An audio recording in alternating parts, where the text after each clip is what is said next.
And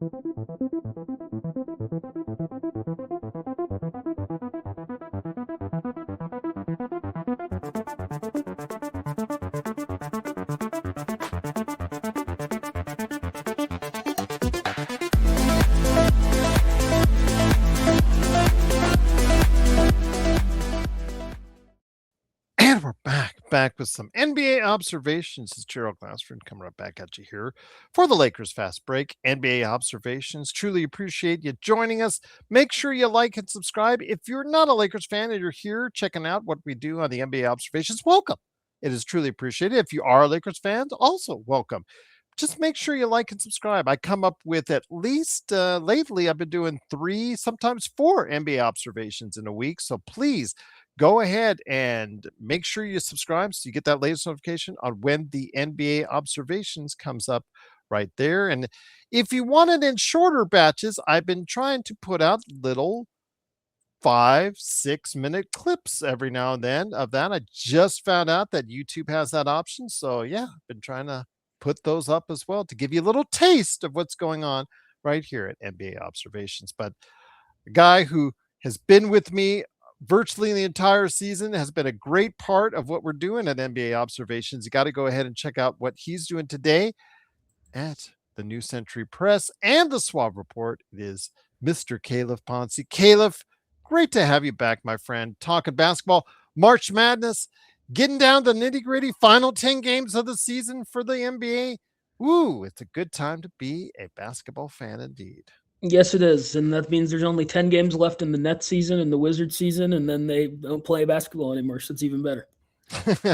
Yes, indeed. Although I'm thankful that the Lakers will get to play the Nets and also the Lizards, as they're called by Ban McMahon. So because they got a lot of L's on their docket. So I'm still thankful that they'll play one time against the Lakers each before they head to Cancun, so to speak. But again, just glad to have you here, my friend, talking basketball. Now, before we get into it, I know the Lakers have just lost against the Detroit Pistons, who are been really good, 8-2 without Cade Cunningham in the lineup. Yeah. So yeah, that tells you a lot about the depth on that team. But great victory for them. But again, I'm not mad. I'm not upset. I had a crowd once again started to get a little ornery and talk about this, talk about that. Again, it did expose a little bit of weaknesses that the Lakers need to focus on. But if you ask me, Gerald, would you take 9 out of 10? I would take 9 out of 10. I think so. Yeah, I mean, with Luka to play as poorly as he did and to lose by 3 to a Detroit team, like you said, is playing well. I mean, that's just, you take that, especially with how well they've been playing of late. I completely agree. I think that's just, you're going to lose some. We talked about it last week. They had a schedule loss on their schedule last week and won. So I guess this really kind of just almost makes up for that one. But yeah, I mean, there's no reason for any Lakers fans to be ornery, as you said right now. It's just playing well. They're clearly now establishing that 3rd seed. They may have lost a game that fans are going to be annoyed about tonight because no Cade, but if you want to talk about a loss you should be annoyed about, I was watching Rockets Bulls, and we were actually monitoring that game, and I said the Bulls were going to go ahead and sit down their players with 2 minutes left because they were leading, but they can't even tank right in Chicago. No, they can't do anything right, and the Rockets are a mess. They are playing so bad right now. Their late game offense tonight, the only reason they even almost won is because KD just came down and made a couple ridiculous threes that, I mean, what do you throw your hands up? Like, Dave's good defense and he's Kevin Durant for a reason. So the Rockets are a mess. Minnesota. They're up and down.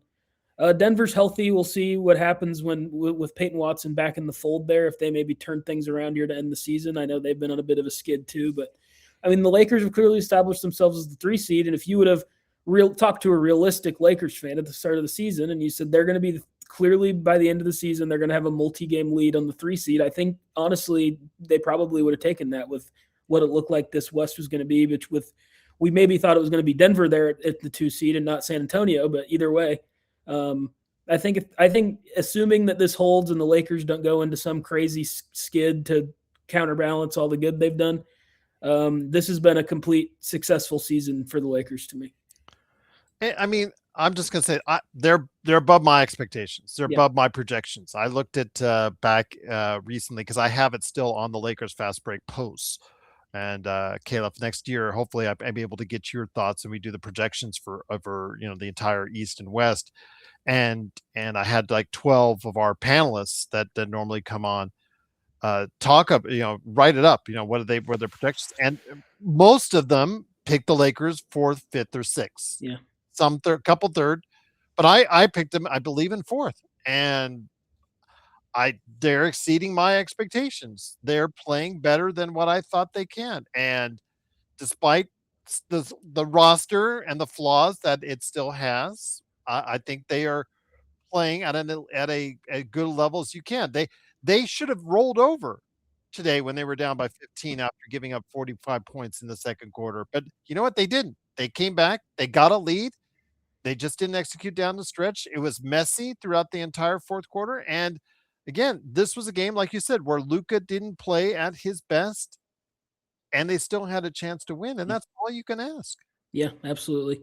I mean, I'm looking here at my preseason predictions. Yeah, I mean, I had the Lakers at 5. So, I mean, this has clearly been for most people been a over. They've outshot maybe the talent on their team. Obviously, the high end talent in the Lakers isn't in question, but just the 4 through 10 on that team is quite frankly below a lot of these other teams you see competing at the top of the West. And Luka has been so good, especially the last month, and Reeves has been so good when he's been healthy. And yeah, I mean, I think it's clear that I know that we've had some discussions throughout the season about if us two specifically thought maybe what they should do with Reeves this summer. And I think he's proven that with him and Luka can play winning basketball together. And I think you got to sign him up as much as a plug your nose as it may be. Well, we saw some of the weaknesses tonight. I don't know if you saw down the stretch. I mean, where he did you saw Dennis Jenkins, the good and bad of Dennis Jenkins, because he did give up an easy basket in the paint to Austin Reeves. But Austin Reeves, you saw the good and bad of Austin Reeves because they went 3 straight times at him with Dennis Jenkins, and a couple times to the free throw line, and a smooth jumper on the side for Dennis Jenkins. I don't know what you can say. I mean, we know who he is. I'd like to see how he does in a playoff format, because if Yeah. the Lakers play like they played in the past 9 games that they won, they can be a formidable team, to including the Spurs and OKC. I didn't say they would win. I just said they can put up a big fight. But I think that also should determine exactly whether or not you sign Austin or how much you commit to, because I am still wondering how this looks at a playoff level. Yeah, I mean, if it completely fails and burns in the playoffs, then obviously we'd have to revisit it. But I just think they have shown that, and the model's kind of there with Austin Reeves. Now, Austin Reeves isn't Kyrie Irving, I don't think, but just the Luka Kyrie team did make the finals, and they did beat a young but really good Thunder team, and then obviously dominated Minnesota in the West Finals that year. And a few things go different. I mean, this is how any finals are, but a few things go different in that Boston series. It's at least a little more competitive than it was. So I think that the framework is there, and you have Mark Walter coming in, who I imagine will have a new GM in place within the first year of his tenure, if I had to guess. And you got to assume that based off his baseball track record, he's going to make a good hire and have someone smart running the show there. So, I mean, I think I'd sign him up, man. I just think I'd max him.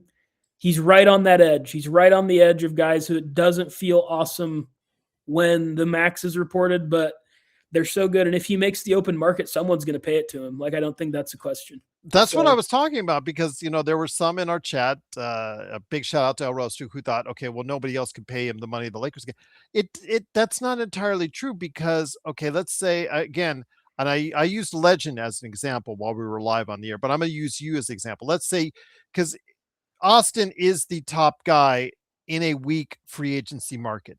Let's say Calif Poncy is the top marquee free agent in a bad free agent market.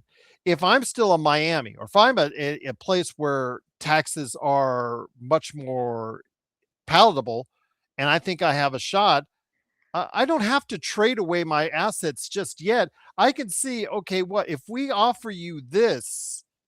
and the bidding war starts to go up to 40, $42 million a year, $45 million a year, or the 4 year 180 max that he can be off for another team.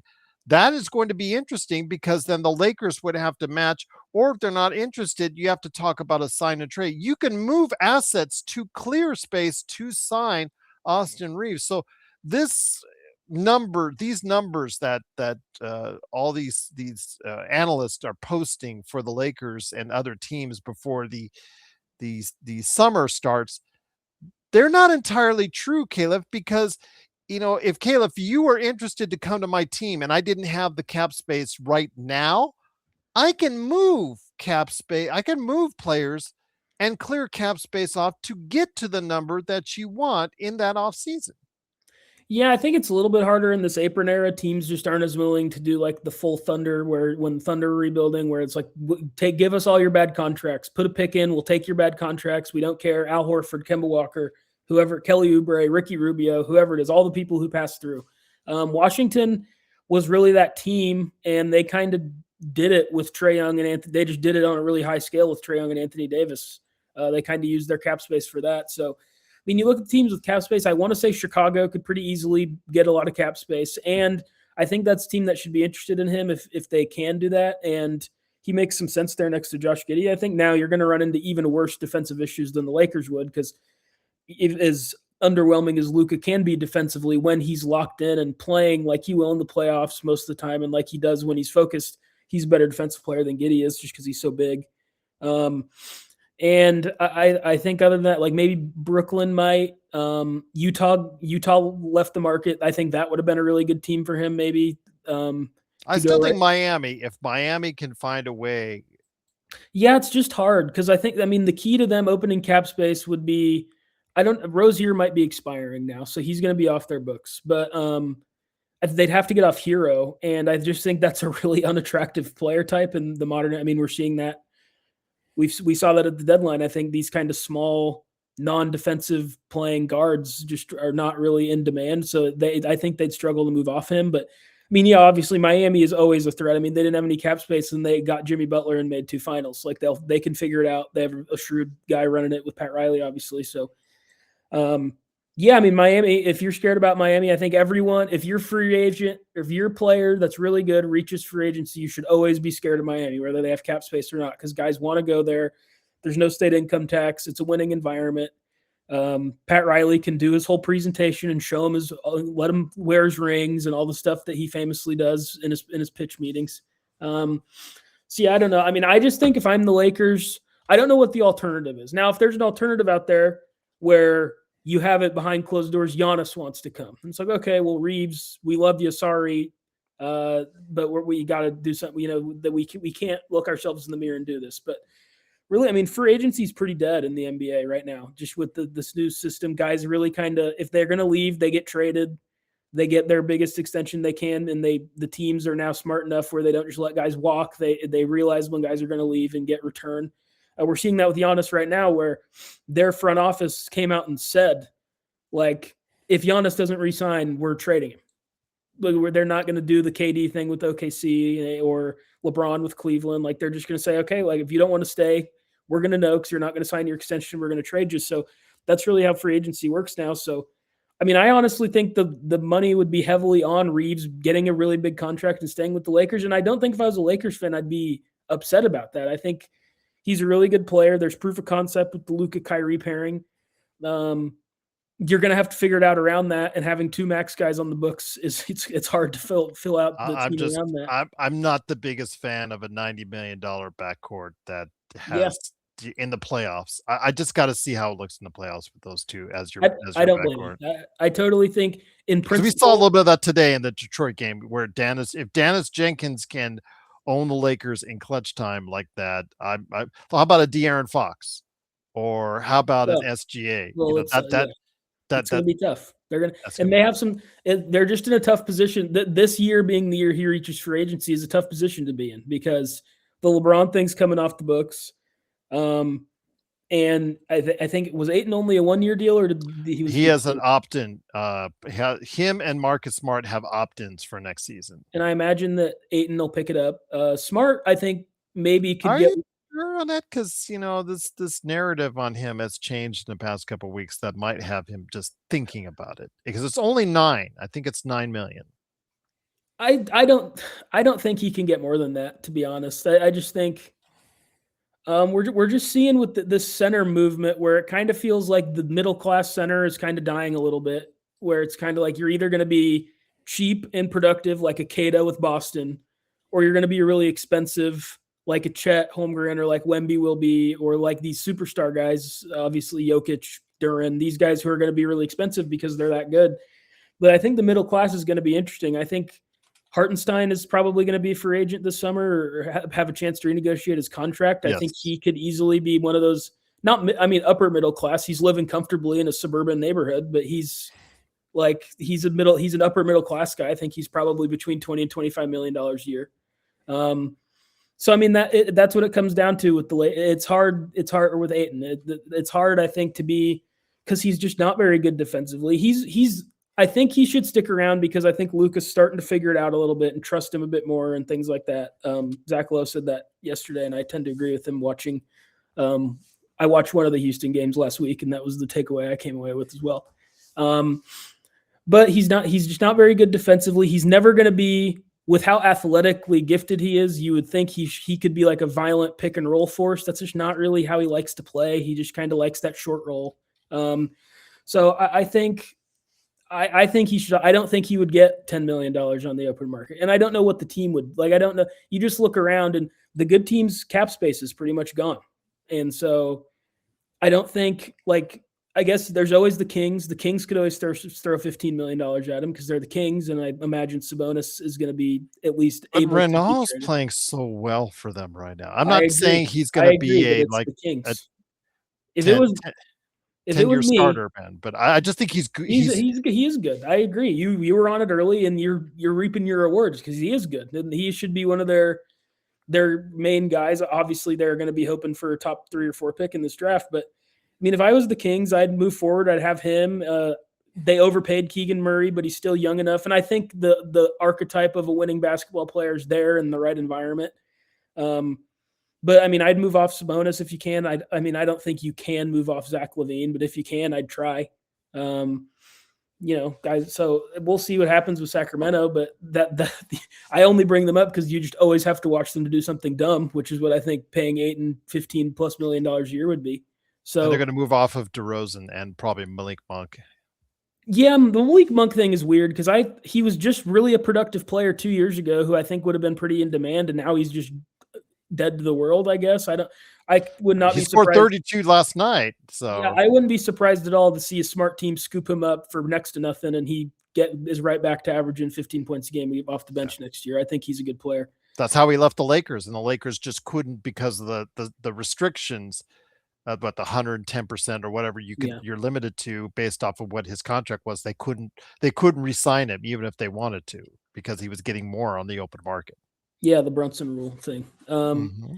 Yeah, so I don't know. We'll see with Ayton. I think he shopped in. Marcus Smart's going to be an interesting one where I think he's probably I think he maybe has one left in him because he's been playing well lately, and if he plays well in a playoff run, maybe he can opt out and get another 2-year, 3-year deal from someone in the open market that kind of needs a guy like him. But I don't know. I mean, I think you just got to sign him Reeves back up and try and build. I like Hachimura. I think Hachimura is a winning player, especially as he gets more and more comfortable with Luka if he can stay healthy. But the Lakers are in a tough spot because of when these contracts are coming due. So it's gonna be hard, especially with. I mean, we're now seeing. I mean, this is still probably. You can probably reasonably say that this is near the top of the floor or the top of the building where OKC is going to be in because they're so good and won a championship already and are going to be back-to-back 60-win team.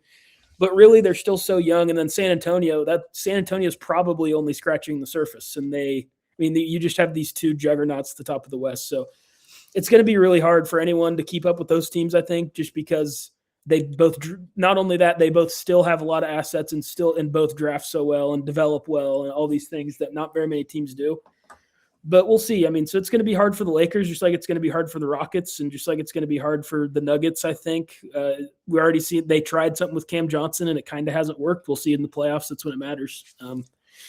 But yeah, so I mean, it's we'll have to see what the Lakers do. It's going to be interesting. I just think Reeves has reached a point where I don't think you can let him walk. Like it's going to be, and you already are at a point where you can't really trade him. So it's kind of pick one or the other, or you could do a sign and trade situation, which is probably the most likely scenario for him to leave anyway.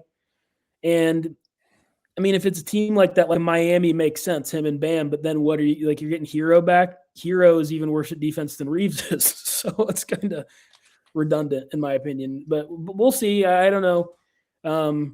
It's just hard to predict with this market. The salary cap came in a little under projection today too. Yeah, by So, $1 million because of the local market revenue isn't going to be as high from what I'm yeah, ascertaining. maybe make it so that your local fans can watch the games. It's a revolutionary idea that the NBA hasn't discovered yet. Well, again, we live in 1977 where the blackout rules still apply. Oh That is probably the dumbest rule that you still have on the books in 2026, and nobody seems to address it. Nobody seems to talk about it, No, Caleb. it's ridiculous. This was before I think I was even born, and this was before you were even born. That it's still on the books, and I think it's absolutely ridiculous because if you're going to go, even with the higher prices, Caleb, if you're going to go to an NBA game, you're going to go to an NBA game.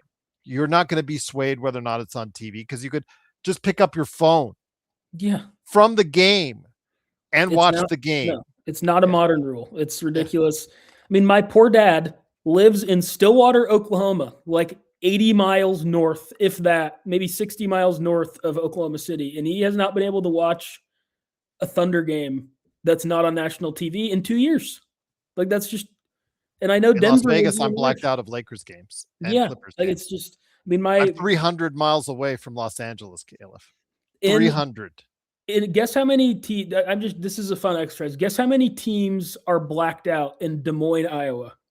Guess how many NBA teams are blacked out there? My guess, Chicago, Milwaukee, Detroit at the least. I could be missing it one or two. I think Detroit actually isn't, but it's 4. It's Minnesota. Indiana's 9 hours away from Des Moines, by the way. It's blacked out, which Halliburton is the most popular athlete that Iowa State's ever had, and they can't watch him on League Pass because it's blacked out. But why have League Pass? I just don't understand. Why have League Pass? I don't know. And then Chicago is blacked out, and I think Milwaukee, the other one. Yeah, so it's those 4. And it's Des Moines. There's not an NBA team that you can drive to in 4 hours from Des Moines, and there's 4 teams blacked out. Like it's ridiculous. Yeah, so it's unbelievable. Of all these things, I hear problems. Oh, tanking's the biggest problem, or people fouling is the biggest problem. The biggest problem is that the NBA is now, maybe they'll change it now because they're finally losing money from it. They are alienating local fan base. I mean, I don't know exactly what the situation was in Denver until a couple of years ago. That Bally's bankruptcy set them back because they thought they were getting easy money from Bally's and, dealing with the local stations, but also whatever Bally's was doing, Sportstool, FanDuel, whatnot. Yeah. And when they filed bankruptcy, Bally's that created a mess for the league because they had so many teams that were tied to them. Yeah.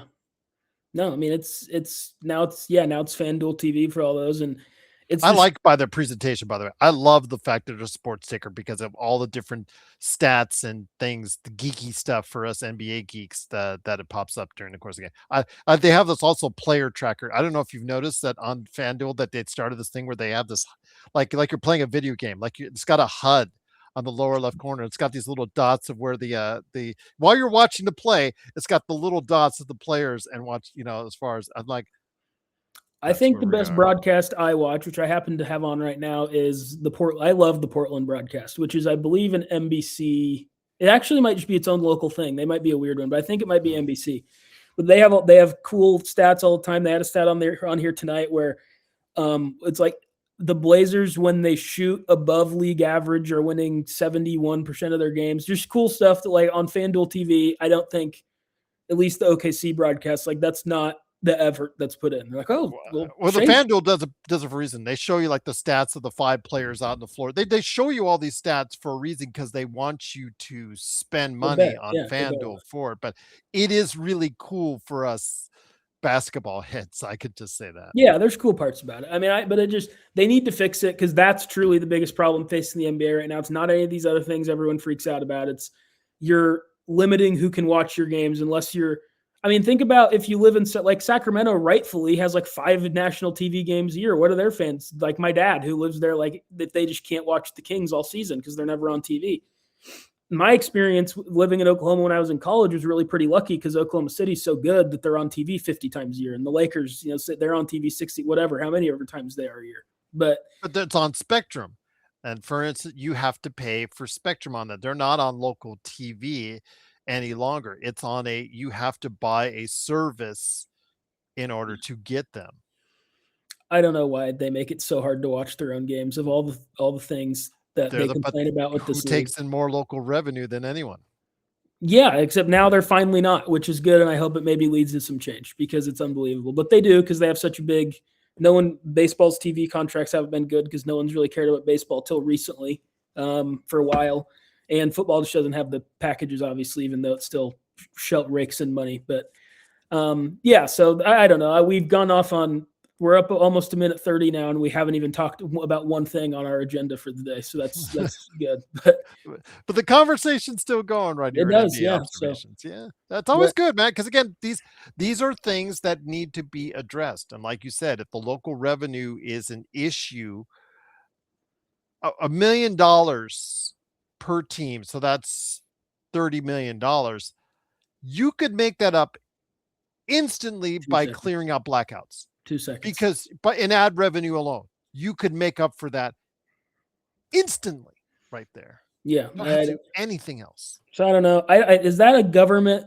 Is the blackout rule a government thing?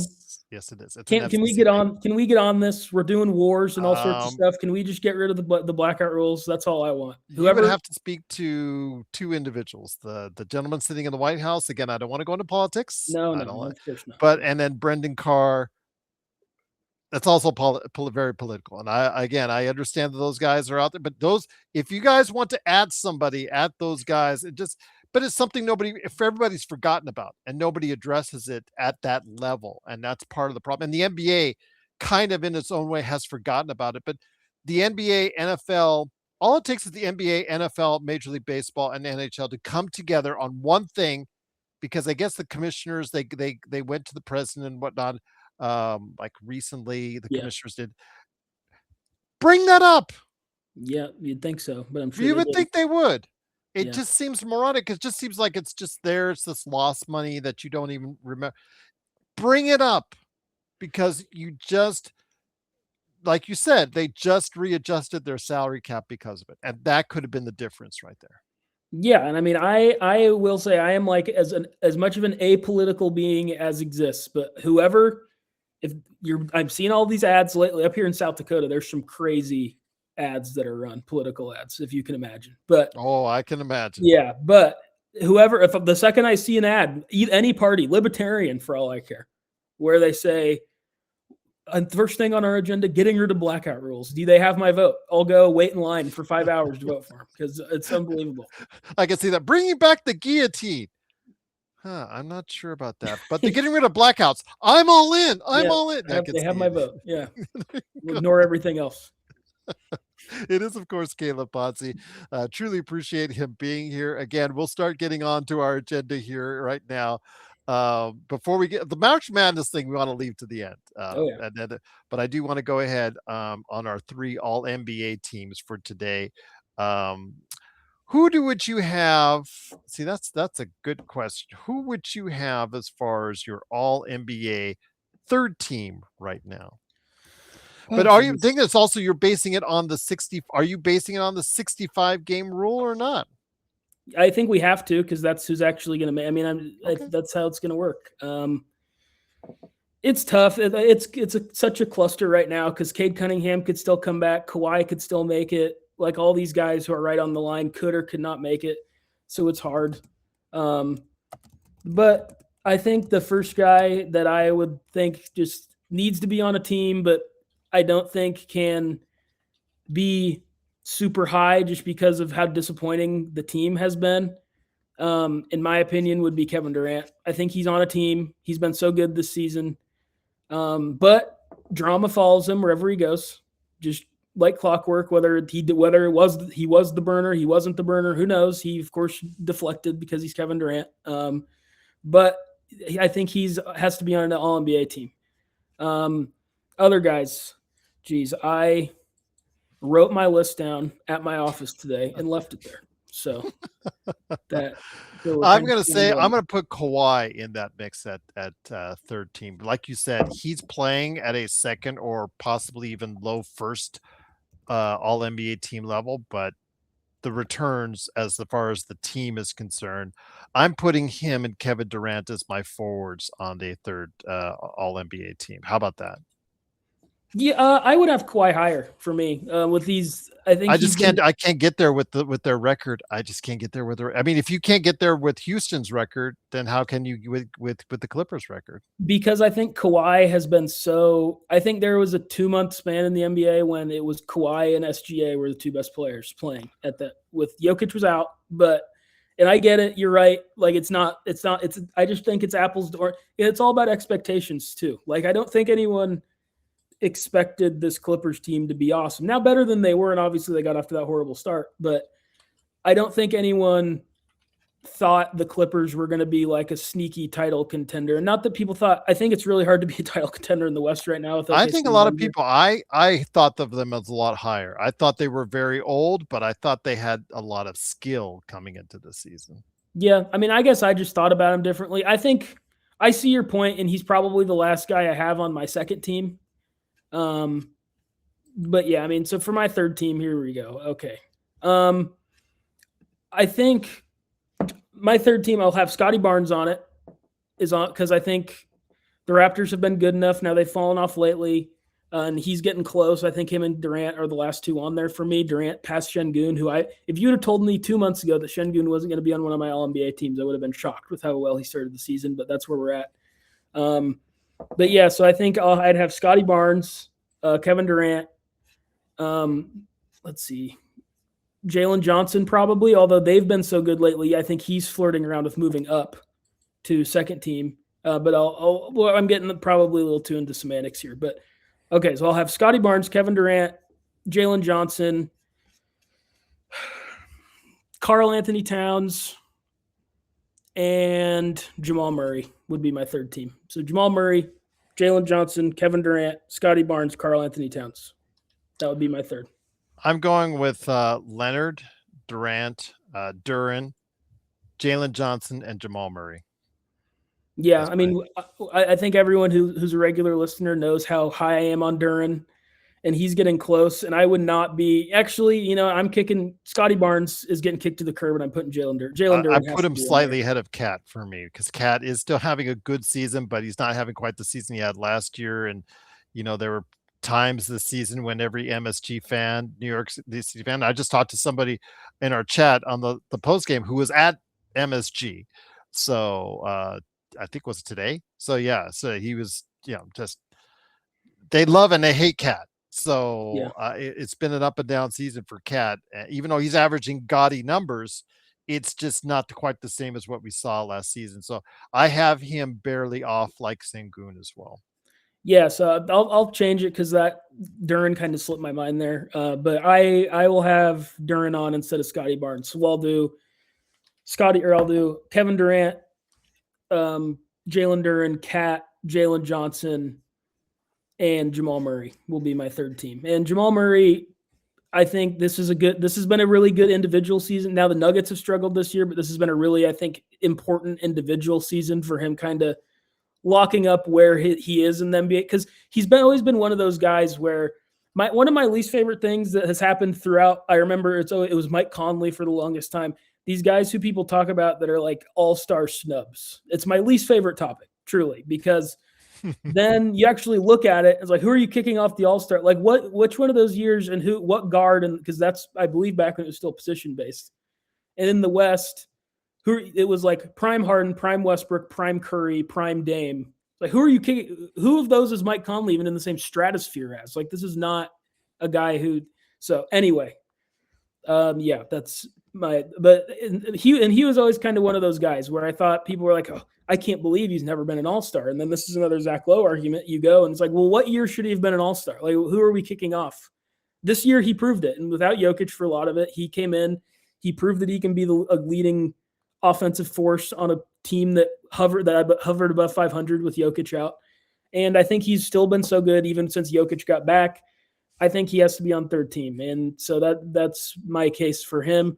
I already made it for Durant. I think we have the same thoughts about Cat. I just think I feel like he gets dragged a little bit unfairly, where he is such an odd personality and he's very reactive and flamboyant almost in how he plays.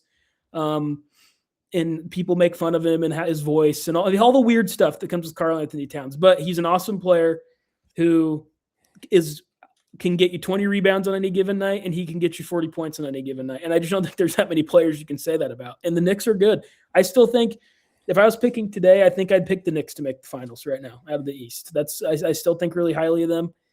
So I have him there on third. And then Jalen Johnson speaks for himself. He's really getting close to this second team, but I'll still have him on third for now, with the caveat that he could move up.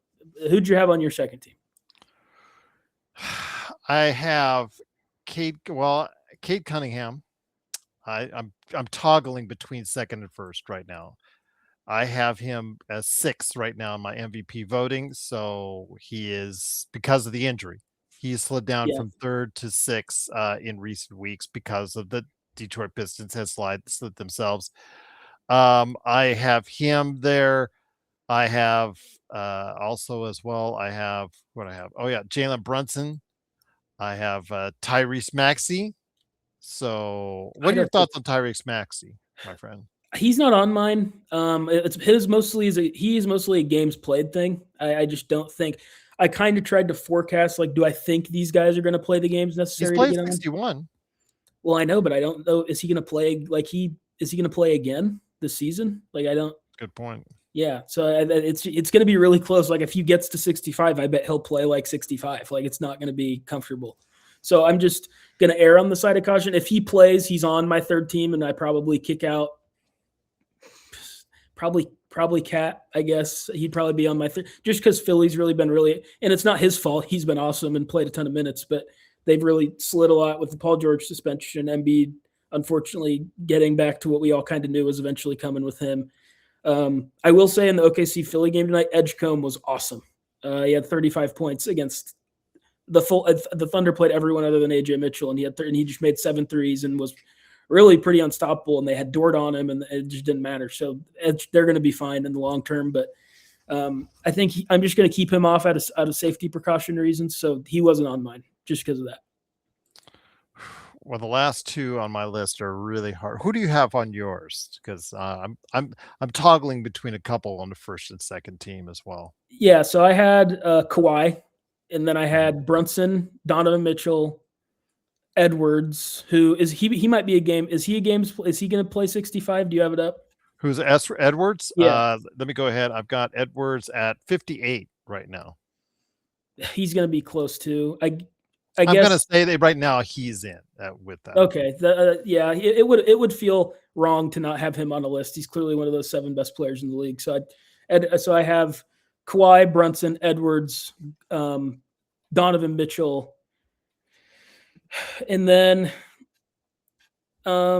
it's close for a couple of guys for me. I don't know. I'm just gonna get really hopeful with Cade and hope that Cade plays enough and put him as my last guy on here. And I really don't. If I had to guess, I don't think he will. But it's kind of the same thing I was saying with Edwards. Like, I don't think that. Just think for this exercise, like, we can wiggle it around a little bit. Like, this season, one of the stories of this season was Cade Cunningham emerging into a true 1A superstar, and he has such a weird collapsed lung. Like, that's just insanely unlucky. So I'm going to have him on. So yeah, it was Kawhi, Mitchell, Edwards, Brunson, and Cunningham for me. I'm going to move up Kawhi Leonard because I'm going to put somewhere we haven't talked about that I think is worth a third all-star as far as all-NBA team. Denny Advia. He is. I think he might. He's missed a lot of time. He got in a car accident on the way to a game and has missed a ton of time with the back. He is at 56. He's close. He's going to be right on the line. I still don't think he's not really in contention for me, but I respect it. I mean, if he would have not gotten hurt, because he just hasn't quite been the same since he did hurt his back, but he was on pace. I mean, he was having an awesome season and deserved his all-star appearance, deserves to be in this conversation. Absolutely. So I'm moving Denny Advia into third team for me, just barely over Cat. Again, that's going to be tough. And then I'm moving, like I said, Kawhi Leonard to the second team. So I've got Cunningham, Brunson, Maxey, Edwards, and Leonard. So that's going to leave first all NBA first team. And again, this might subject to change based on the fact that again, if they are going to play the games. I've got Luka, SGA, Nikola Jokic, Jalen Brown, and Donovan Mitchell. That's my top 5 in MVP voting right now. Not in that order. Where's Wemby?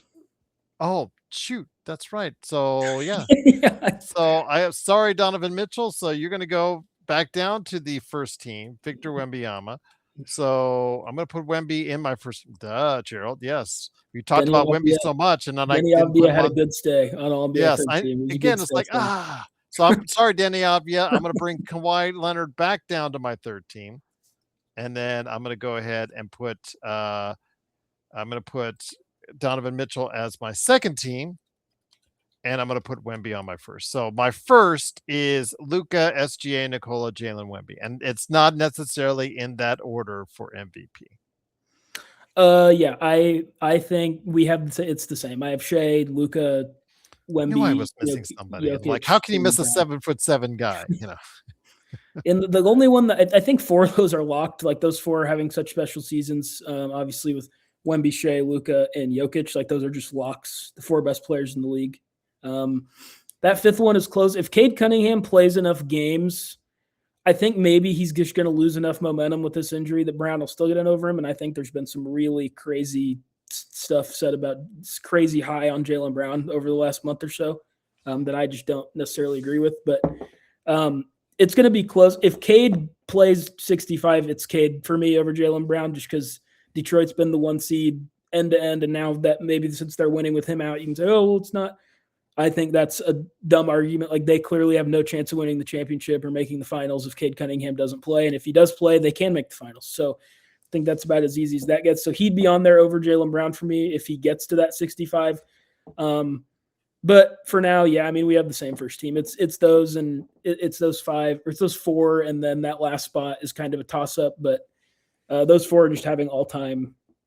I mean, Luka, I think, was having the most disappointing season of those guys until about a month ago. And then he's been on this now ridiculous, like, oh, by the way, I'm Luka thing that he's been doing for like a month. And now he's easy on it. So, yeah, I mean, it's those 4 guys. It's probably going to be those 4. Jokic is a little older right now, I guess. But other than it's going to be those 4 guys for a long time on the first team, I imagine. Once again, it is Calif Poncy. Please go and check out what he's doing today at the Swap Report and the New Century Express. I think that's we're pretty similar in what we're thinking as far as the top 3 All NBA teams are concerned. Again, as much as I wanted to see Avia or you wanted to put Cat and maybe a couple others in there, it's just so hard because. Again, it's all based off of the amount of games they play. So it'll be very interesting once we get to like game 78, 79 to see how many of these guys actually will end up qualifying. Yeah, and there was some, I mean, the NBA is in such a good place talent-wise right now. There was some tough omission. Like, obviously the 65 game rules honestly like lessened the pool and made it a little easier for everyone. But I mean, like guys like Chet Holmgren should be mentioned for this. Like he's just going to be the 2nd best defensive player of the league and 17 and 9 on really efficient shooting, like on a team that's probably going to win 65-ish games. Like that's most years, that's an All-NBA player just based off the fact of how good the team is. And the defense, the public perception of OKC's defense is it's Dort and it's Crusoe because they're so front facing and controversial, especially in the case of Dort. But I mean, Chet's the straw that stirs their drink. Like he's what makes them a superhuman defense. Cause like tonight, and it was like this just like Delaware Bluecoats version of the 76ers today. Like it was an absolute, other than Edgecombe, it was a joke of a lineup. But I mean, it was just like, it's what he was doing what Wemby does, which is like when people go at the rim against Wemby, they're just like, oh, never mind. We're good. We're just not going to shoot. Chet, I think, had 5 or 6 blocks tonight, and that's just kind of now 5 or 6 is a lot, but that's just kind of what he does. He's an elite rim protector, so he deserves mention. If Maxey gets to 65, he probably should and will be on, but he deserves mention. Denny's the same way as Maxey. So I mean, there's been some really, really good guys who deserve some mention this year that just are not, I think, going to get on just because of how stacked the NBA is talent-wise right now. I agree with you, my friend. I'm going to post that. I'm going to copy and paste that so that I can remember that as far as my all NBA teams when I brought some, because I'm going to bring that up to the other guys. And as we get close to the end of the season, it'd be nice to see if we can actually go ahead and be able to finalize that going forward. But no, that was actually a really good conversation on that. And I've actually put that forward, like I said, like you had it on your list. I'm going to have it now on my list as well. So I got that taken care of. So again, before we head to March Madness, I did want to bring this up.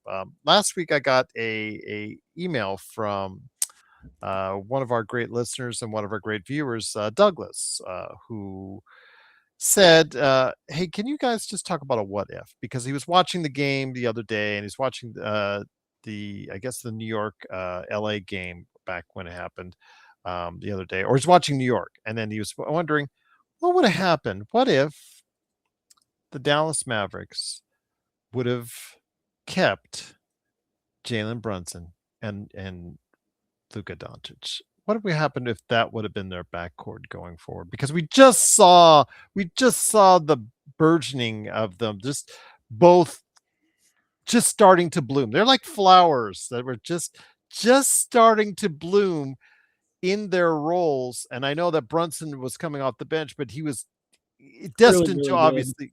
You could already get there to that point. And the fact that Nico traded Quentin Grimes on a kicker and a separate deal on top of it was just absolutely so sometimes you just want to drug test executives at the point, and I think that I'll just leave it at that. But Nico your thoughts, my friend, before I go into my thoughts on it, your thoughts on what if the Mavericks would have kept, you could say Quentin Grimes, you could put that out of the conversation, but what if they would have kept Brunson and Nikola Jokic? Where would they be right now? When you sent this to me, I loved it. I love doing stuff like this. Shout out to Douglas on that. Yeah, Douglas, great job, because this is awesome, and I love doing stuff like this. In all honesty, just from a basketball perspective, I don't think that Jalen Brunson I think the real answer is Jalen Brunson just never would have become this. They're both really high usage players. They're both players who do not thrive off ball, and they really kind of struggle to play off ball sometimes. They just are not spot up shooters. They're good shooters who need the ball to create their own shot a lot of the time.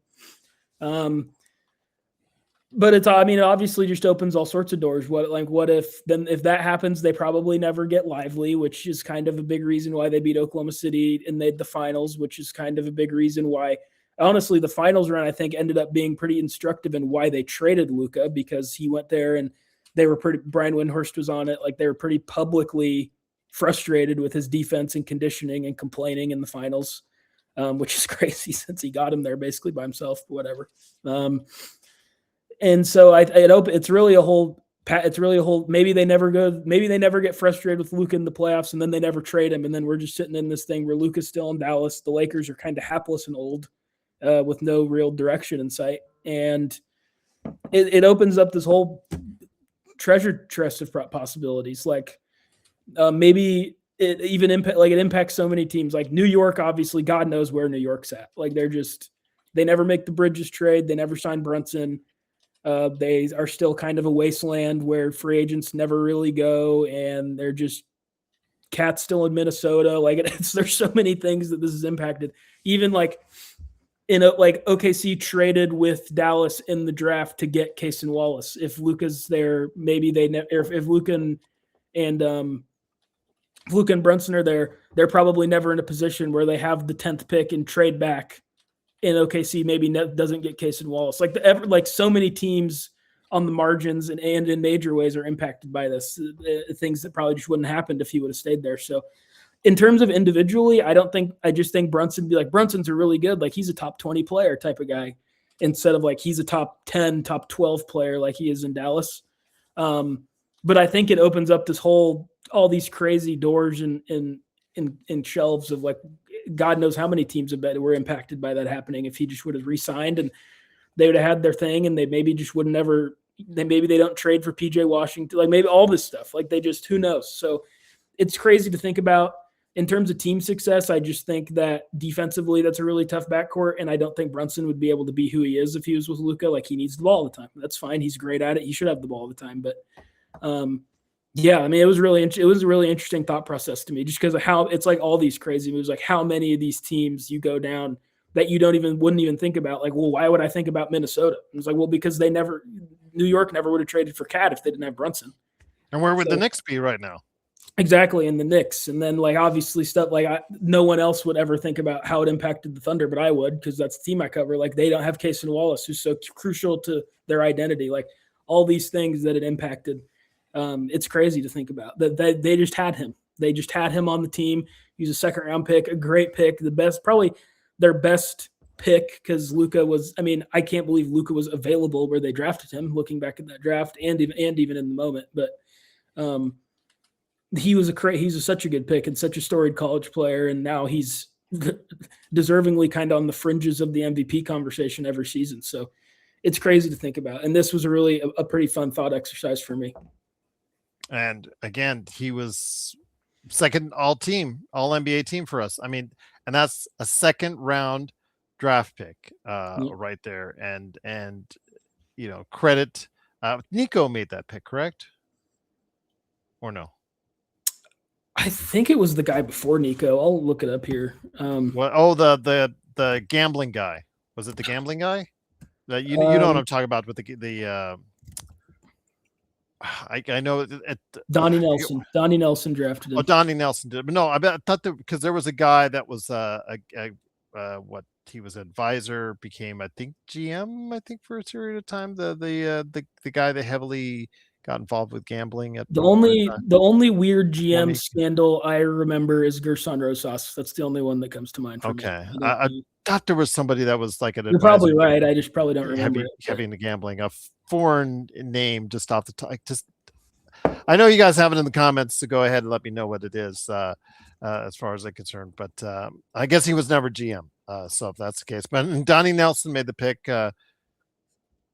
Donnie Nelson was a undervalued and underappreciated GM for the time he was there. So, but yeah, made the pick of Jalen Brunson, and look what happens.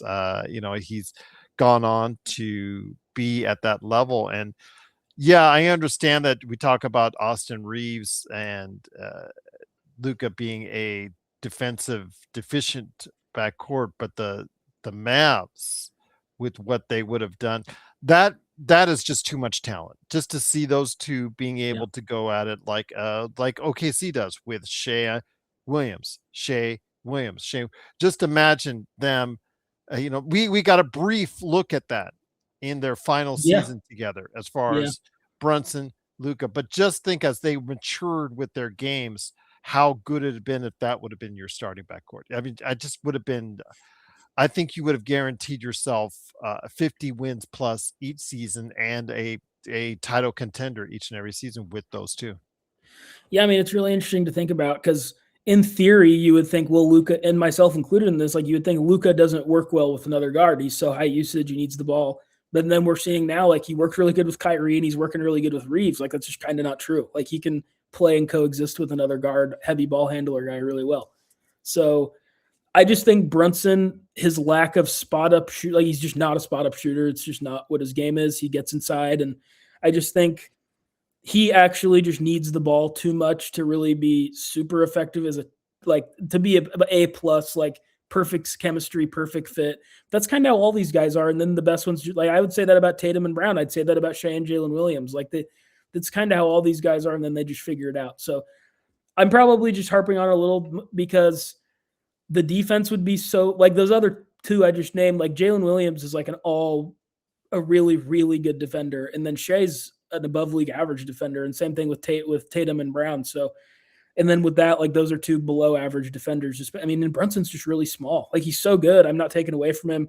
A lot of people get frustrated watching him. I actually really like watching Jalen Brunson. He is very ball controlling. He like Luka are very ball centric. So I just don't know that I just don't think Jalen Brunson would be Jalen Brunson. Like, I just think he would be like a really good second fiddle, and he can be a really good first fiddle. That's kind of who he is. So I just don't necessarily think it would have worked long term. And I think eventually, if Brunson would have seen the steady where like he's close to where he is now, where it's like, no, I'm gonna go do, like, it would have been an old school thing that doesn't really happen anymore. It's like, I'm gonna go do my own thing now. Like, I don't need to be running off ball sets with Luka. Like, I want to go be my own guard. And I'm sure that was some of it. Like, I think Dallas, I believe, got like close to matching New York. Like, I don't think Dallas just let him go. Like, I think they made a competitive offer, and he just said, I'm just going to go be the lead guard on the Knicks. Like, I'd rather go to that. And it's worked out awesome for him. And it really worked out awesome for Dallas, because then it ended up, they got Kyrie, who I just think is a way better second fiddle than Brunson, even though I think Brunson's a way better player than Kyrie's ever been. But then they obviously kind of crumpled that up and threw it in the trash when they traded Luka Doncic for what has become one pick in Max Christie. So, in Chris Middleton. So it's kind of Bob Voulgaris. Is that the guy? I don't know who that is. That's the look when you get a chance. Just look behind the story of Hara Labos. Yes, Bob is his nickname, Voulgaris. As far as he was formerly the director of quantitative research and development for the Dallas Mavericks, but there are a lot of stories about him and his involvement with the Mavericks and the decision making on who is actually making the decisions at that point. Professional gambler. What an awesome description of someone. Yes. So you've made it in life. If you're a professional gambler, is your job description. That's pretty great. I live in Vegas, so there are a few here. Yes. They're also professional losers, but then again, you can on your taxes report your losses, and I'll just leave it at that. But Voulgaris, he was at one time very heavily involved in the machinery of Dallas Mavericks. So that's I think Ban McMahon could probably tell you better stories on him, but I remember distinctly that he was. So I just wanted to bring that. I found it, guys. I found it. No one needs to at me in the comments. So just want to put it there. But yeah, if you have thoughts, I think it could have worked. I think it could have worked to a very interesting level if he had the right defensive front line behind it.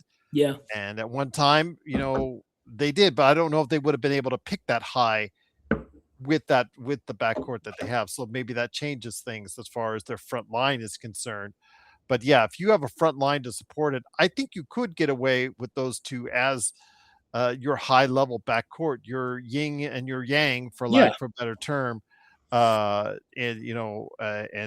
as far as being able to get that done, and I see them, like you said, that Brunson wouldn't have evolved into an elite player, but my God, he would have been just a tremendous 20-point plus a game player on the Dallas Mavericks in support of Luka. Yeah, I mean, when I say I don't think it would have worked, I don't mean that like they would have sucked. I mean that like I don't think they would have won the championship. I mean, I think this would have been that would have been a perennial 50 to 60 win team every year who was in it. I just don't think. It depends on the front line. Who did they get around those two? Yeah, and that's like I said, like they never get Derek Lively if they have that. And I get like Gafford. Who knows? Like it's probably not Gafford. It's probably someone else, just because that's how it works. But yeah, I mean, they would have been a really, really good team every year. And the Mavericks have plenty of decisions to look back on and regret over the last 5 years. And I think Jalen Brunson now flies under the radar, obviously for good reason, because they traded a all-time one of the 20, probably one of the 15 best offensive players that's ever played basketball. They just traded him for essentially nothing now. No disrespect to Max Christie, he's a nice player, but he's not Luka Doncic.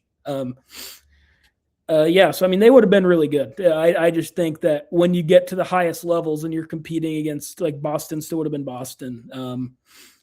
OKC still would, I think, been OKC, like maybe without Case and Wallace, but I still think OKC would obviously be really good without him. And you're going against these teams that are just way better insulated defensively. I just think they would have not won titles. They probably could have won a title. Like, I think they're that level of tandem for sure. It depends on the sporting cast, like everything, obviously. But yeah, I mean, it would suck to be a Mavericks fan. And it was a fan base that I as the Thunder fan in me was really like went to riot would became like it was. I think it was I already said this on here before, but I think a month before Luka got traded, maybe OKC and Dallas played, and it just felt like now the Spurs are afoot, and it's fine because the Spurs and Thunder seem to be like this rivalry that's budding in the South. But like it just felt like Luka and we I'm sure still both see on Twitter like the Luka Shea thing is still very real for the fans of each player and team. Like that's still a very real thing that those fan bases don't love each other. I'm sure Luka. I don't think anyone who's ever played Lou Dort loves Lou Dort, but I'm sure Luka's near the top of that list after the playoff series a few years ago.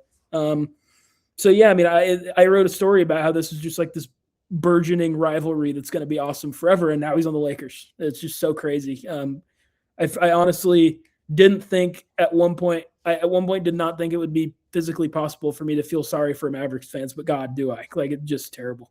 It's just unbelievable.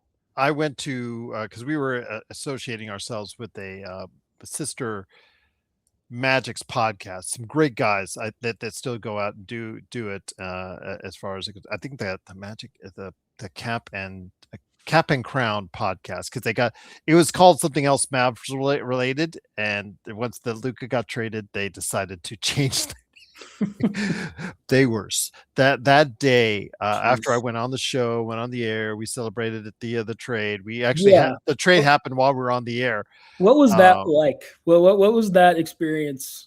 Well, I you could see it. It's actually I have a recording of it on YouTube. You can actually there's a special video. I cut it out because it was the New York Knicks post game, the Lakers Knicks post game, and it happened to me. Right after we were going to the game, going to Stario, and then I see on this, looking on this thing, it's Twitch, Sham Sharani, because I have Sham Sharani right there as one of my saved tweets. Oh, yeah. And he comes up with this Luka Doncic traded, more news to come. I'm like, must be hacked. No, that's what I thought. Yeah, and Mark, the Australian, my Australian friend who was on the panel that night, he called it out, and he said, "Oh, Luka's been traded. Luka's been traded." I said, "That's got to be a hack." I'm looking at it now; it's got to be hacked. And it wasn't until Bobby Marks, about 2-3 minutes in, retweeted and said, "This is not a hack." I was like, and you just see all of our faces lighting up. And Mark already knew right away. I'm gonna give credit to Mark, my man Xbox in Australia. He was on and he caught it right away.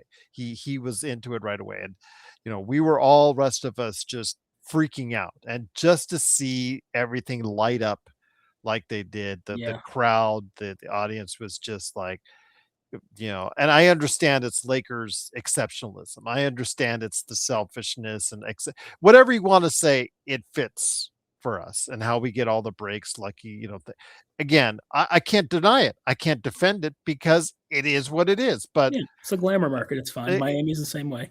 But they had supposedly their chances. Dallas did to offer to other teams, Minnesota among them, but he sat down with Rob at a dinner / lunch or whatever it is, some type of meal. And I don't know if Rob choked on his water when you're being told that. What? I can't imagine, especially for Pelinka. He needs that like if he didn't have that lifeline, he might already be fired. He probably would be. But he's like, dude, Nico, you don't even know what you just did for me. You just made me another however much, $7 million or whatever. Thanks you so much. Well, remember he got also the Kobe. So was it either when the team got sold, he and some executives got a Kobe balloon payment out of it, a golden parachute per se, but an $8 or $24 million payment depending on which executive. So he got either 8 million or 24 million, according. I'm assuming 24 because he was Kobe's. So, anyways, to do it also as well, I give him credit. He closed the deal and he closed it with only needing one first round draft choice to give away as well, which again, the talent evaluation by Nico and by the ownership, because they saw, okay, he's a chain smoker, or because he's out of shape, because all these other things. But like you said, he's one of the greatest offensive players in the history of the game. I mean, it's unbelievable. I think at this point, the Luka trade has been covered enough that we probably don't need to rehash all the insanities about it. But it's truly, we'll never see it again. I mean, the only thing I can possibly equate is as a Browns fan, I remember where we were where I was when we traded for Deshaun Watson. And I was excited because it's like we have never had a quarterback. Now, that's not to comment on the person that Deshaun Watson is. I don't necessarily think he's a great guy or anything, but just in terms of the football player, it's like, oh my God, I've never, like, Baker Mayfield's the best quarterback I've ever seen. So that's the most excited I've ever been, because I usually stay up all hours. I'm a total like night person, whatever. Somehow, even it was during the summer, obviously, I was sleeping when the Paul George trade happened for OKC. Like, I just woke up and was like, oh, that's weird. Like, the Thunder are no longer, they're a different team. Like, whatever, my world has shifted overnight. Like, he's on the Clippers, I guess. And we have some guy named Shea coming back who I don't know anything about.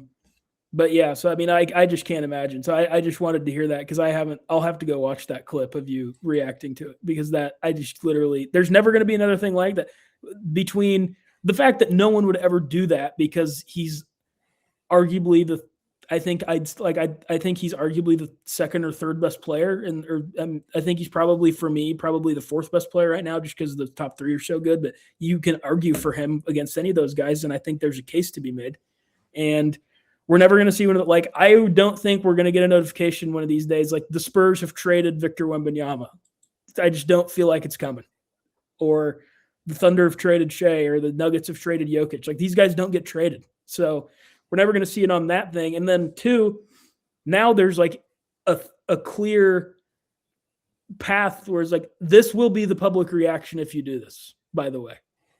Where Nico literally went from like, what a great, these awesome moves, made the draft day trade for Lively and got off Bertans, and then traded for PJ Washington, who won him a playoff series, and then traded for Gafford, and they made the finals.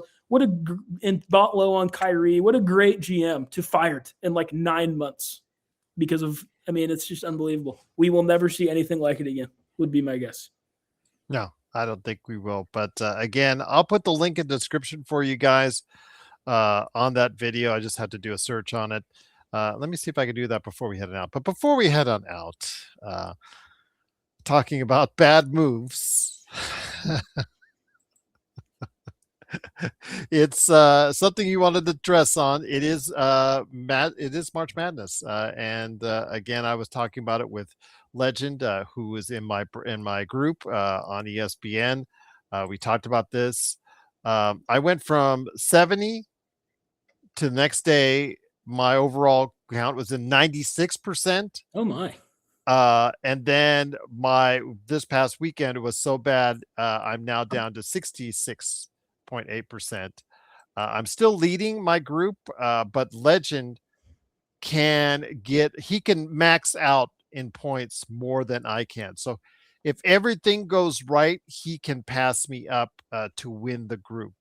So I will just say that neat. But right now I'm at 66.8% overall on my picks, which actually I'm usually in the 75 to low 80s. So this is a down year for me. So I guess in tradition, like I always do, I want to go ahead and put on David Caruso there for everyone out there to go take a look. There you go. That's my bracket right there. That's my bracket blowing up right there, right before your very eyes. I'll throw the dumpster fire here in a second, but let me know your thoughts on March Madness so far, from my friend. It's been pretty. I think it's been the second day. Wasn't great. Like, it just, all the favorites. Like, I think literally. There you go. That's the dumpster fire right there, Calif. There you go. That I have to put those two when I go out and social media around this time. So yeah. Speaking of the Browns, thought you just had them. It's like what they. I'll bring them. To bring it back on the dumpster fire. Yeah, but no, I mean, it's. I think the second day was a little disappointing. I think literally every favorite one, betting wise, on the second. Well, that's how I got back up to 96%. Was that I picked mostly chalk, and there you go. But I mean, the High Point game, the High Point win in the first round was awesome.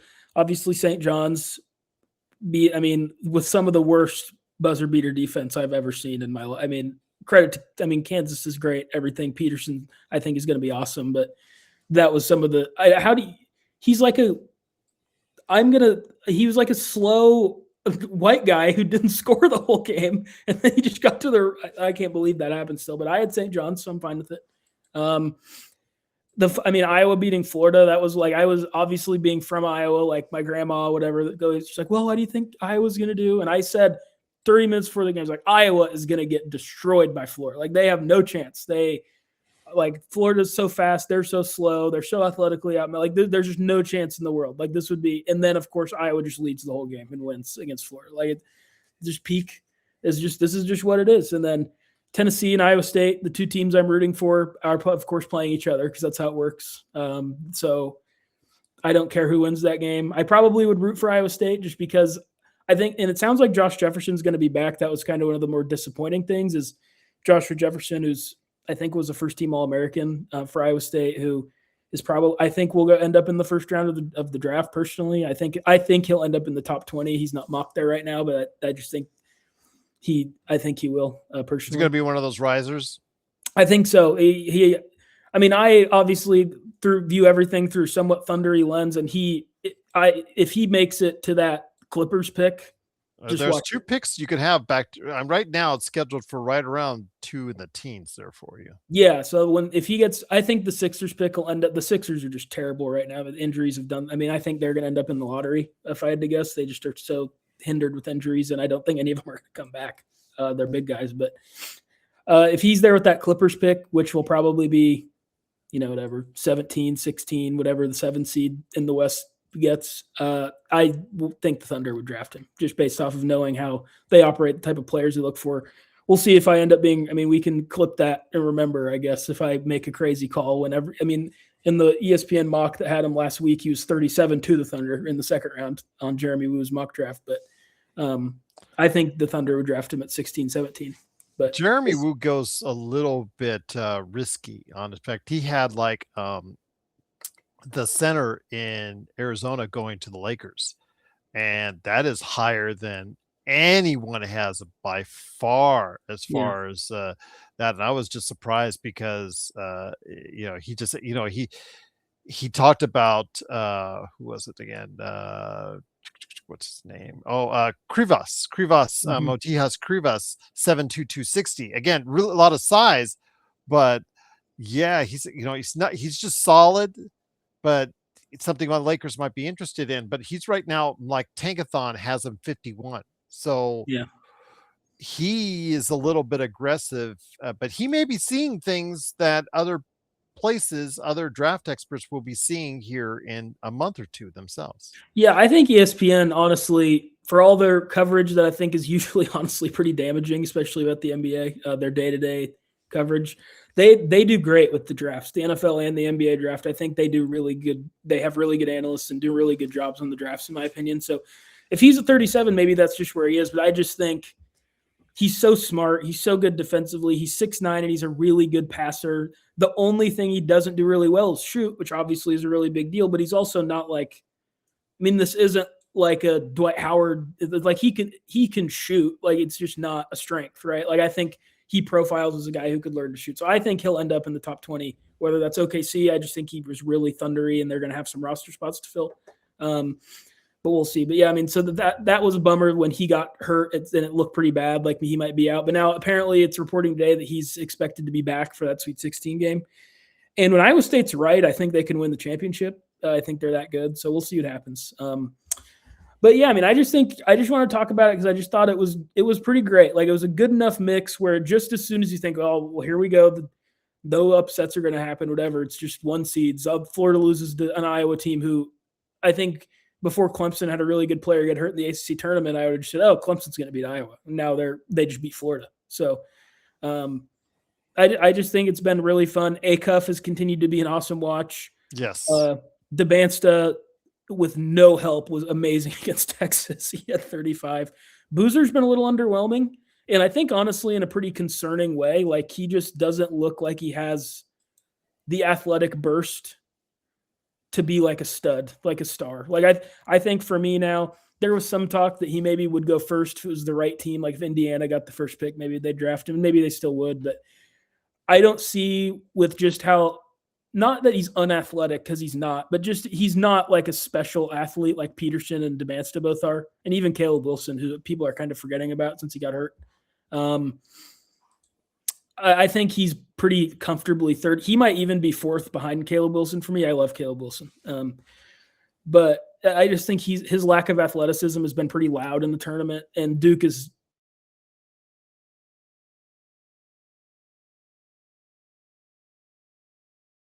good. They really honestly almost lost to Siena, which would have been crazy.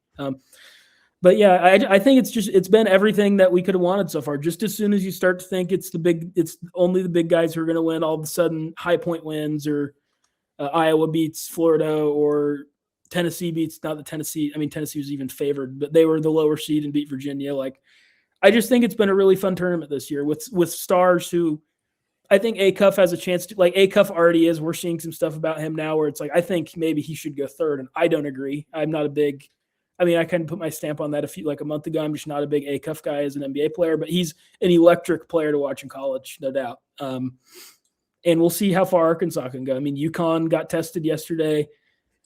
St. John's is such a crazy story with Pitino. I have Illinois in most of my Final Fours. I really like Illinois. So and plus they can throw out the 2 7-footers who are now I love falling Illinois. off of draft boards, which is crazy because I think those two kids are the brothers are very talented. If any non 1 or 2 seed, because this year, like the metrics say, like all the 1 and 2s this year, just like the best 1s and 2s have ever been. If any non 1 or 2 seed were to win the championship, I think it would be them. Like it'd be them or Michigan. It'd be them or Michigan State. But I just think Wagler is really good himself. He's who's, like, just for my personal prospect preferences, whatever, we all have our own. He's the guy who for me has really risen, and I think I would have him 5th now. I think my top 5 would go.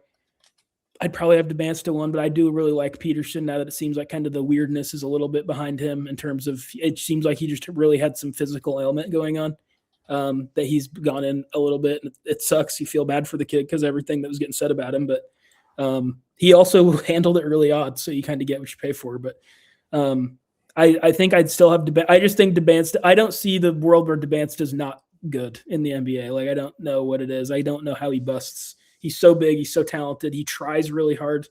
What are your thoughts on Peterson, though? What are your thoughts on Peterson? Because I know it's been all over the place, and you saw that Kansas in the tournament so far, and what they did. I mean, he's weird, man.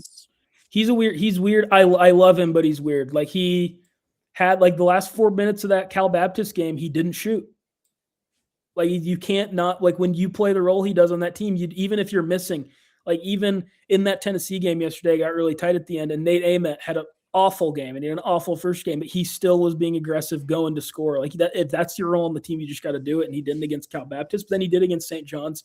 I think he's just pretty boomer bust. Like, I can see the world where he's just a pretty disappointing, like, role player type of guy, but I can see the world where this is like an Anthony Edwards type of guy. I think he's that talented.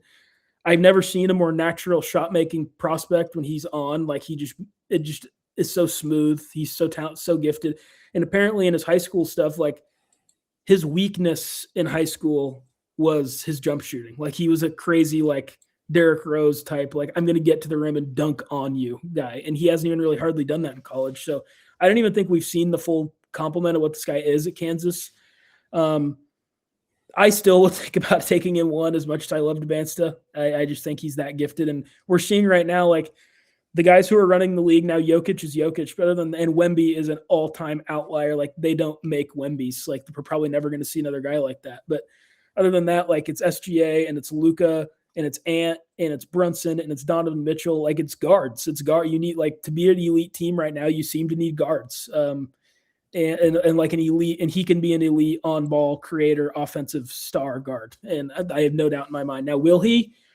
It's going to depend on the destination, because I think he's going to need to go somewhere where the give and take of these tanking teams, like, they don't necessarily always foster an environment of winning. That's not always true. Like, I think we've seen with San Antonio, who tanked for a year, and OKC, like, you can still build habits that create long-term success, even when you're tanking and trying to lose. But if he goes like Sacramento, Like he's going to have to go somewhere that holds him accountable, I think, based on this Kansas year. And maybe that's not fair because we don't know what's going on behind the scenes, obviously, or what he was promised or what, his NIL deal. Like you got to think about all this stuff now. But I think he needs to go somewhere that's going to hold him accountable and where for him to be the best he can be. So I don't know exactly where that is. Maybe it's the best case scenario for him might be like a mid-lottery team jumping up. I can't put a finger on what team that would be right now. Maybe like Atlanta. Like if he went to Atlanta with that Pelicans pick, if that jumped, I think that would be awesome. Like I think he could go there, move Nickeil Alexander-Walker back to the 2 guard. He can play on ball, but Jalen Johnson's a point forward. He can play off of Jalen Johnson, which I think that would be perfect if he went to Atlanta. But I love him. I think he's going to be – I think he has – I don't want to say he's going to be because it is so odd, his whole scenario, but I think he has a chance to be one of the defining guys of the NBA. And I don't even think I would say that Bansta, who I love. I think Peterson has the highest upside in this class. But that's just my preference. I think guards – I think having a star lead guard is, unless you can get one of these crazy, like no player, maybe even like Magic Johnson has ever been a better, more natural passer than Jokic, and he's 7 foot. So that doesn't happen ever. And then Wemby's 7'7" and can shoot threes off the dribble and practices falling and did foot stretches at 11. Like what are we like? This is just a perfect basketball player that was made in the lab. So, I wouldn't blame anyone who took DeBansta or Peterson one. I think either one. I think it's going to be a good team-dependent discussion. Well, with Peterson, though, there's just that, like you said, the weird stuff. It's just, the stuff that he did during, Tim makes the 3, then asks the coach to go, take him out of the game and sits the rest of the game. Just weird stuff like that. I mean, he should have just, if that's the case, just sat out. Yeah. Just sit out and just, do what Caleb Wilson is doing and just prepare for the draft. Get healthy. Yeah, I mean, there's been a little bit that's finally come out about what's gone on with him, and it sounds like he just really was going through some weird health stuff, but then that's so, like, you were playing well and then asked out. Like, that's weird. Like, there's no, even if you are unhealthy, like, then don't play if you can't play the whole game. So I get it. I just think, and you're going to have, like, he's one of these guys who I think the pre-draft interviews are really important with. And we've seen, I think these are different person. Like everyone who talks about Peterson says he's really quiet and kind of keeps to himself, almost on like a Kawhi type of vibe, more than LaMelo Ball, who's which I'm about to compare him to as a prospect. But like we heard about LaMelo Ball and his pre-draft process where like he didn't want to go to Golden State because he wanted to be the guy, which is already a red flag that he didn't want to go to Golden State when they're still really good. But he was interviewing with Golden State and they're like, what are your plans after basketball? And he's like, I'm going to be the president of the United States. It's like, okay, man, like good goal, I guess. I can't imagine a president like LaMelo Ball anytime. I can't imagine, don't give him a bulletproof car. I don't know. The streets of DC are going to be in danger if that's the case. But yeah, so I mean, just the weird thing where I think his pre-draft interviews, that what I'm comparing him to LaMelo with, the pre-draft interviews for him are going to be important. Like teams are going to need to get a feel for him and what he wants, because maybe he just wants to go to Brooklyn and like be the dude. Maybe that's what he wants. And if that's the case, then we'll see what happens. Maybe he just wants to go to Sacramento and be the guy. But like if Indiana has the number one, if I was number one pick, and if I was Indiana the first pick, I'd just take DeBansta. I just don't want to have another ball. He doesn't fit their style play to me. Peterson, as much as DeBansta, I think could fit in there. And that's one of the teams I would still think about Boozer with, even though, like I said, I think I'm going to knock him down to 4 on my all-important personal rankings. But yeah, I mean, going back to my top 5 right now would be DeBansta 1 and Peterson 1A, 1B thing. And then I'd have Caleb Wilson 3 because I loved what I saw from him. Boozer's lack of explosive athleticism, I just don't see the superstar upside. I see the really good, like high-end outcome, all-NBA third team type of guy from him. I think that's possible, but I don't think there's any megastar franchise-defining potential for him. That's just my opinion. I hope I'm wrong. And then I'd have Wagler 5. I think Wagler really is so perfect for the modern NBA. His size. Where do I have him? Ahead of Acuff? Yeah, it's not very close for me, to be honest. I just am not. Acuff is. I'm a believer in like part of the reason I love Wagler so much is he's a 6'6", 6'7" point guard, and we're seeing that like That's what Luka is. That's what Shea is. That's what Halliburton is. That's what basically the under 6'2", which Acuff's listed at 6'2", which means he's probably like 6'1" or 6 foot. That's typically how that goes. He's a cone defensively, which is fine. Maybe in the right scenario, and we see Halliburton's not good at defense and Luka's not. I mean, that's one of the things that makes Shea so crazy is and he gets overrated defensively, I think, but he's either overrated or underrated. I think people really talk about his defense on pulls. But he's a good defensive player, and that's pretty rare for these star guards. So that's not to say that you have to be an elite defensive player to be a really good guard, but he's just really small. And we're not in a small guard league right now. Like the elite guards in the league right now are all 6'5" or taller, other than Brunson. And Brunson has this weird physical, he plays like he's he plays like he's 6'4", 6'5". Like he gets inside and pounds people, and he's a physical player despite being probably 6 foot or 5'11".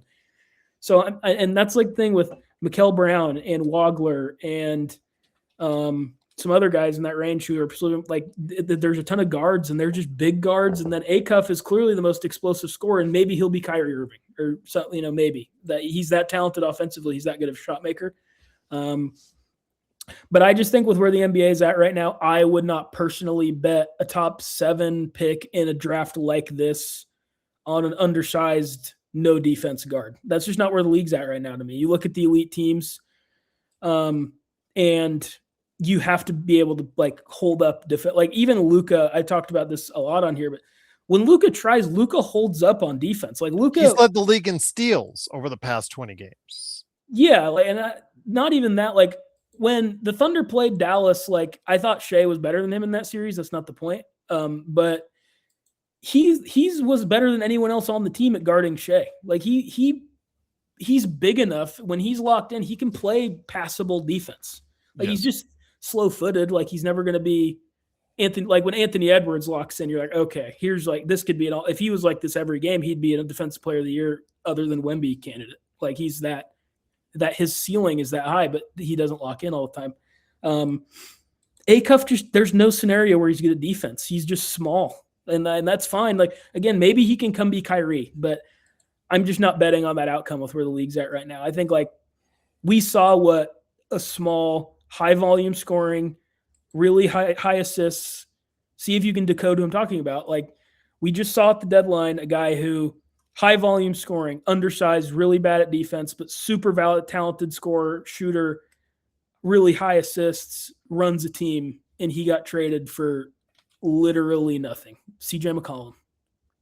Trey is what Trey Young went. And I think it's exactly what the Lakers could use would be some scoring punch on the off the bench for a team that is one of the worst scoring benches in the league. But you see, he's popping 20 a night in Atlanta and off the bench. And yeah, I don't think it's a coincidence that they won 11 in a row once they got Kuminga and McCollum in there. This has been a great season for my Kuminga stock that I've been very public about on here.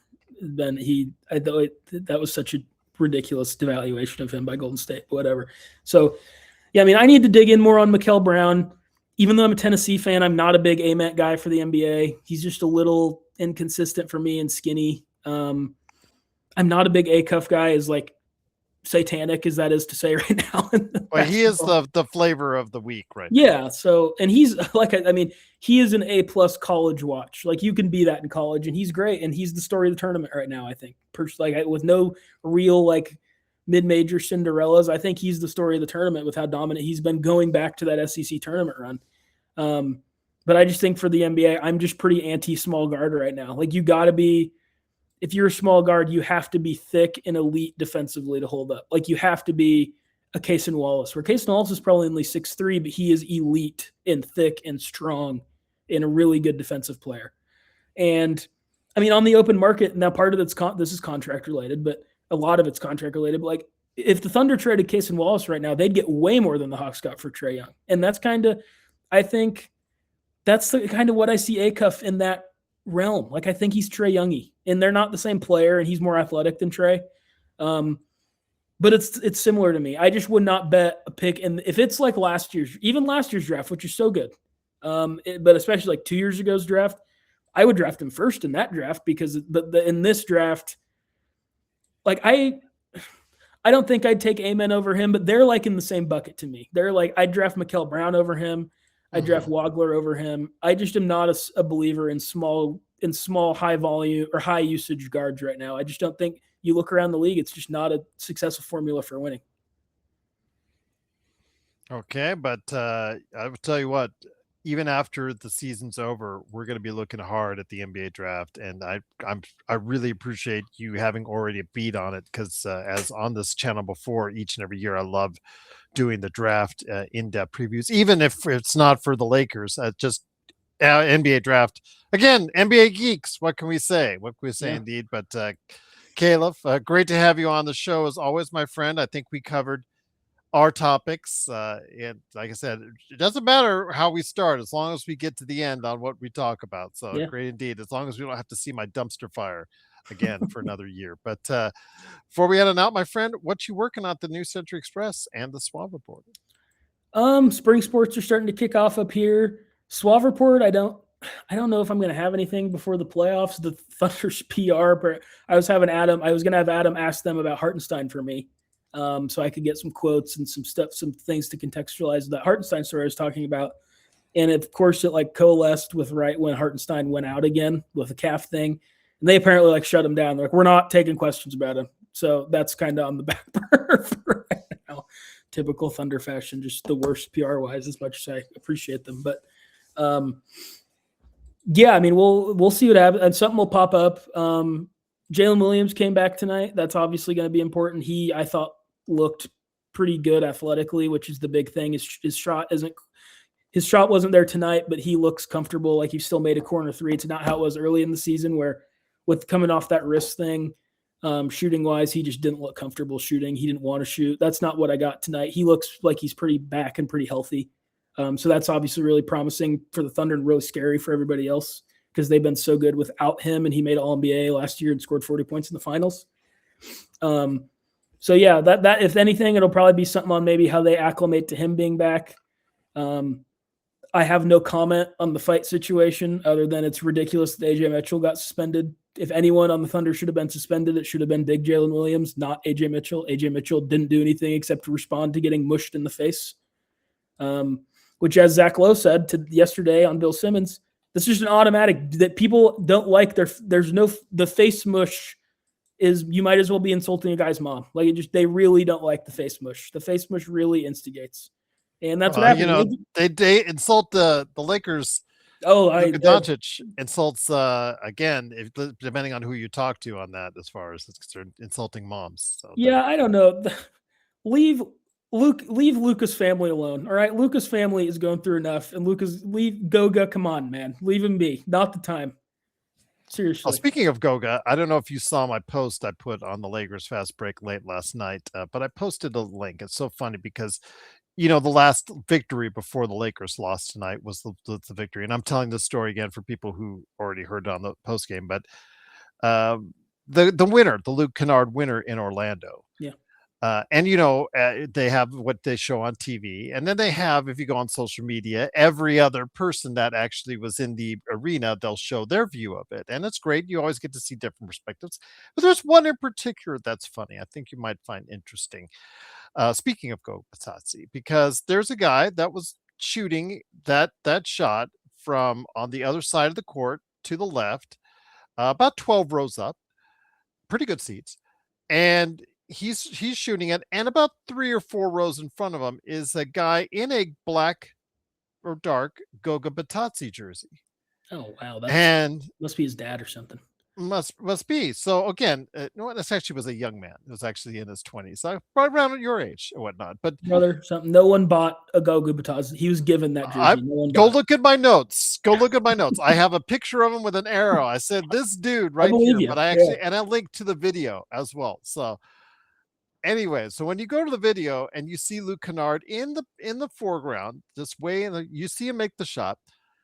The Laker fans that are sprinkled there start to go crazy. The Orlando fans that are there start to disbelief. And then there's that one Goga Batazzi fan who starts jumping up and down like crazy. But the second time he jumps up, he takes off his Goga Patazzi jersey, and there's a LeBron Lakers jersey underneath Jeez. as he continues to celebrate the Lakers' victory. Just the worst. He's probably really was worried during that Duke Siena game, and he's probably really excited for the Yankees coming up here soon. Just the worst type of people. What are we doing? Like a team. Pick your team. Why do you have a Goga Bataz jersey? Is it signed? Did Goga give it to you? That's the only explanation why anyone should ever own that, or he's related to you.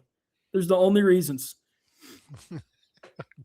He's bad. He's a bad NBA player. He was a bust. He's not good. I understand he's like hanging around on Orlando, but he's way worse than Mo Wagner. I'm just gonna say it's if you take a look at it, it's a hilarious video. Unbelievable. Doesn't sound like a guy who I would agree with fandom wise to me. But I'm just going to go ahead and make sure I put in the description that video of our reaction. Luka Doncic trade reaction. Let me see if that. Remember that time? Oh yes, it's called "Remember That Time." Luka Doncic was traded to the Lakers. It's about 10 minutes long, exactly. I'm going to go ahead and put it in the description. I'm putting it for you right here in the notes for today. So there it is. You can see it in there right now. But I will have it for everyone else as a reminder there in the description as well. But Calif, it's always great to have you here. Any last thoughts, my friend, on the way out? But final 10 games of the season, March Madness going strong, Sweet 16 coming up. Great time to be a basketball fan indeed.